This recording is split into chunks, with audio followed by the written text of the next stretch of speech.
Mr. Jones owned a cotton plantation and many slaves. One day he was talking to the owner of the plantation next to his, and Mr. Jones was lamenting the fact that times were tough. He was having to work his slaves harder than ever, and was having trouble with some of them being disobedient or trying to run away. The other plantation owner said he knew someone who could help. Day 1. One day Mr. Jones called his slaves together so a man named Mr. Smith could talk to them. Before beginning, Mr. Smith whispered to Mr. Jones, "Whatever I say, do not contradict me or interfere, and I promise you your slave troubles will end." "My name is Mr. Smith," he said to the slaves, "and this may be the happiest day of your lives. From today forward, you will no longer be slaves, but free men." Mr. Jones was so shocked he started to step forward, but Mr. Smith gestured for him to remain silent. He did, only because the other plantation owner had spoken so highly of Mr. Smith's skills. "You are no longer the property of Mr. Jones," Mr. Smith continued. "You are free. No more would you be forced to labor for the benefit of Mr. Jones. Now you can work for yourselves." Now the slaves were all murmuring and looking at each other. Many were smiling, many were looking puzzled. "In fact, you are now free to leave the plantation whenever you want," Mr. Smith said. "However, since we are surrounded by other plantations, if you leave, some other plantation owner will likely claim you as his own the moment you set foot on his property. So I urge you not to risk your newfound freedom by doing something so foolish. Instead, I suggest that you stay here, no longer as slaves, but as willing participants and part owners of this plantation. Yes, this is now your plantation." Mr. Jones bit his tongue to keep from objecting. "For now, we might as well leave Mr. Jones in charge," said Mr. Smith, "since he is the only one with any experience at running a plantation, which is quite a complicated thing to manage. But he will no longer be your master, but just another worker on the plantation. In fact, he will now be using his organizational and management skills to serve you. Whatever problems you may have had with him before, you are now all equals, and you need each other to make this work. If we all cooperate and work together, we can all reap the benefits together. In honor of this happy occasion, I present you this new symbol of togetherness and cooperation, this flag, which shall be the emblem of the new, free Jones Plantation."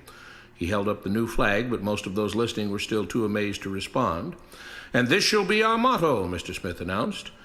"We work together as free men for our mutual benefit, pledging our allegiance to the Jones Plantation, which stands for prosperity, liberty, and justice for all. To celebrate, everyone has the rest of the day off. Enjoy your freedom, do as you please, and be back here tomorrow morning, bright and early, so that we may begin work on this great and noble new endeavor as equal free men." Finally convinced that Mr. Smith was serious, the former slaves applauded and cheered. Day 2. "We all want this plantation to do well," Mr. Smith said at the beginning of the next meeting, "so we can all share in the benefits. We all know that it takes a lot of effort to make a cotton plantation work. Just because you're all free doesn't mean you can stop working. In fact, since you're now working for yourselves, I expect you to work even harder than ever before, but now with pride and joy, knowing that you're working for yourselves. Of course, there still have to be rules. If everyone just does whatever he wants, the plantation won't produce anything. This experiment will fail, and we'll all starve. You should be thankful that Mr. Jones has agreed to stay on to lend his knowledge and skills to this endeavor, and I trust you will all do your own part to make this work. Several of you have been chosen to act as project supervisors to manage different aspects of the operation, to make sure everyone is doing his assigned job, to make sure that the rules are followed, and so on. The rest of you may head out to the fields to start your first day of work as free men." Day 3. The next morning, Mr. Smith had a grim expression on his face as the daily meeting began. "I have an unpleasant duty to do today," he said. "Yesterday, Charles was caught keeping some of the cotton he picked, presumably to sell for his own personal profit. That is against the rules. That is stealing. For that, Charles must be punished." Two men tied Charles to the whipping post. "I take no joy in this," Mr. Smith continued, "but you must understand, if we do not maintain order, if we do not have rules that we all abide by, then the plantation will fail, and we will all suffer." The whip cracked against Charles' back. "But if we all pitch in for the common good, then we can all prosper. Being free doesn't mean you should be selfish and greedy. We must each do our assigned duties and obey the rules, and then we can all benefit, and each of you will receive your appropriate share of the profits." A young man named Samuel stepped forward. "But if you and Mr. Jones decide the rules and whip us if we disobey, how is that any different from what we had before?" "How can you say that?" Mr. Smith asked. "I'm shocked. You were a slave before, and now you're free. Things still need to be managed and organized by those best qualified to do so. Do you know how to run a plantation, Samuel?" "Well, no," he answered.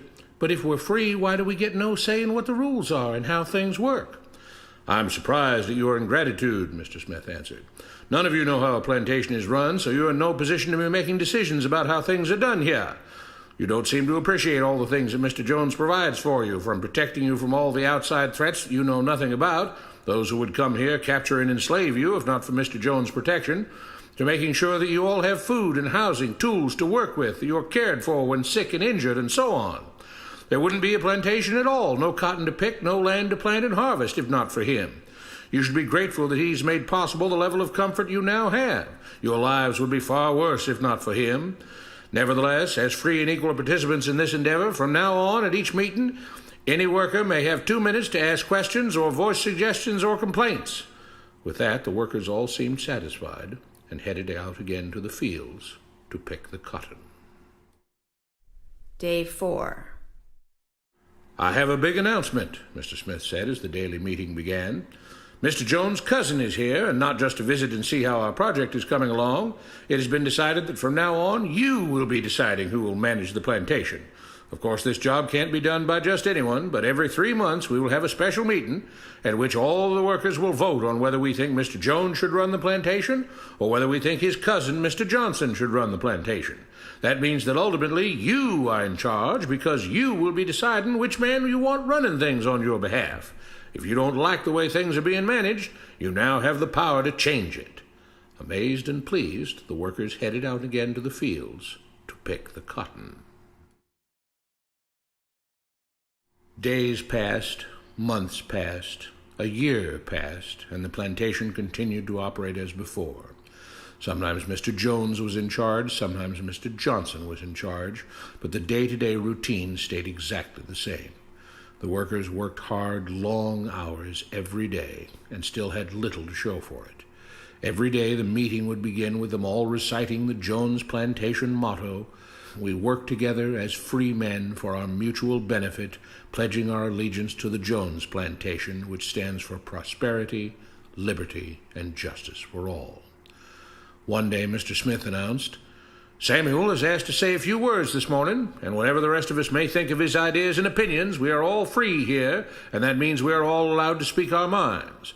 So, Samuel, you have 2 minutes. Begin." Samuel stepped forward, looking scared. "I was excited when all this started," he began, glancing nervously at Mr. Smith and Mr. Jones. "But don't you all see what's happened here? Nothing has changed. We're all still slaves." There were grumbles of disagreement from the crowd. "They tell us what to do and whip us if we don't. They still make all the rules and punish us if we disobey. They let us make suggestions and complain about things, but they never really change anything. They let us choose between Mr. Jones and Mr. Johnson, but what's the difference? The situation stays the same. We do all of the work and they take as much as they want and decide how much they'll let us keep. They live in luxury, made rich by the cotton we pick. We do all the work and have to build our own huts, grow our own food, and take care of ourselves. They leave us just enough that we don't revolt or run away. This is not freedom. We're all still slaves. They've only changed the words they use, but nothing else has changed. They say we're all free and equal, but we're not. They command and we obey. That's not freedom. That's not equality. They say we're free to leave, but all that means is that we're free to be someone else's slave. Why should we work or obey the rules? We didn't agree to this. They made the system. They forced it on us. They control and rob us and call it freedom.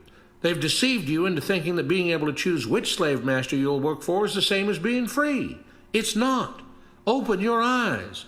If you keep what you produce, they call it stealing. When they take what you produce, they call it sharing and fair distribution. Can't you see that this is all? Your time is up, Samuel, Mr. Smith announced calmly. At his gesture, 2 supervisors grabbed Samuel by the arms and led him to the whipping post. "I'm sorry, Samuel, but you've broken the rules. There are rules against encouraging others not to work and encouraging others to break the rules. You're only hurting all of us with your discontentment and your complaining and your disobedience." The whip fell and Samuel let out a grunt. "Without rules, without order, all would be lost. Without law, there would be chaos. We can't just behave as wild animals, each doing whatever he pleases. We must all follow the plan and all do our duty for the betterment of everyone, and those who do not must be punished." The whip fell again, and blood flowed freely from Samuel's back. "Samuel, it is you who are stealing from the others. When you don't do your assigned work, you are making more work for others. When you disobey the rules, it is you who are endangering the future of everyone else here. You are the thief. You are the criminal. You are the one trying to destroy the arrangement that keeps us all safe and prosperous." At every lash of the whip, the other workers cheered louder and louder, some yelling curses at Samuel. "Being spoiled and selfish, you complain about everything, talking as if you're oppressed. But you are the one ruining things. You are the one keeping us from being all we could be. It is your greed and your rebelliousness that is hurting all of us. They all play by the rules," Mr. Smith said, gesturing at the others. "What makes you think that you don't have to? You think you're above the law?" There were loud yells of agreement as the whip fell again. "We must maintain order," Mr. Smith proclaimed, "to make this plantation great, to make it so that we can all be happy and prosperous.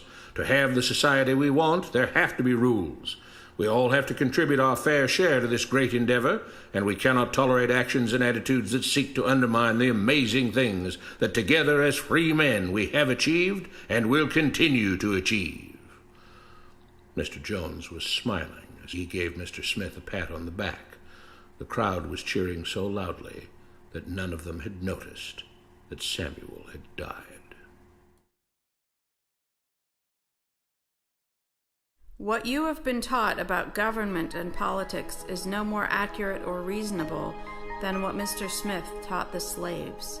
If you're ready to look through the veil of rhetoric and propaganda to see the reality beneath, get a copy of The Most Dangerous Superstition. It will change the way you see the world.